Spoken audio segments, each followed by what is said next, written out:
Cette semaine, dans la minute de formation, nous allons aborder le lâcher-prise au travail grâce au modèle des cercles de préoccupation et d'influence de Stephen Covey.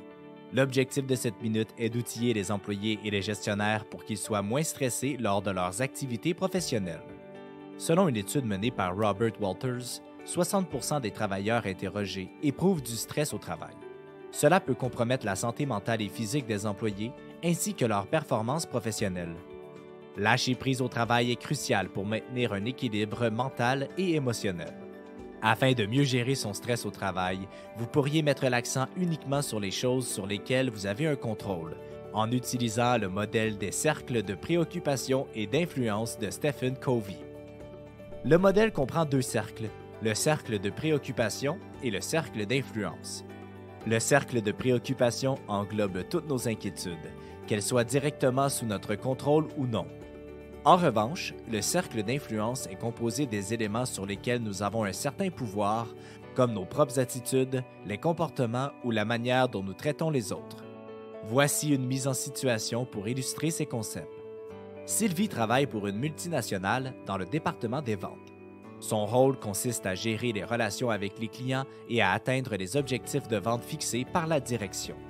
Récemment, la compagnie a annoncé une fusion avec une autre entreprise, ce qui a suscité beaucoup d'inquiétudes de la part des employés. Dans le cercle de préoccupation de Sylvie, celle-ci a identifié des éléments tels que l'avenir de son emploi, les changements organisationnels liés à la fusion et les éventuelles réductions d'effectifs. Dans son cercle d'influence, Sylvie a identifié certains aspects liés à la fusion. Par exemple, elle peut proposer des idées pour améliorer les processus de vente afin de mieux s'adapter à la nouvelle structure de l'entreprise. Elle peut participer activement aux réunions d'équipe pour discuter des implications de la fusion. De plus, Sylvie peut choisir son état d'esprit face à la situation.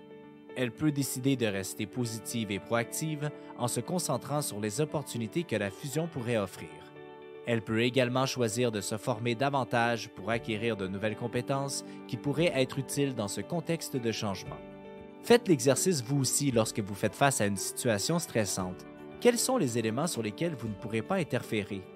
Que pourriez-vous faire pour améliorer votre bien-être?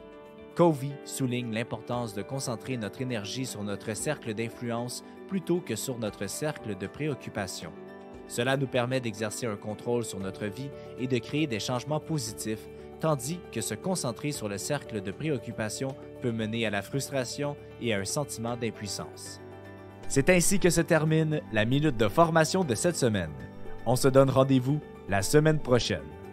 Pour en savoir plus sur nos programmes de formation, visitez notre site internet actualisation.com ou contactez-nous au 1-877-688-0101.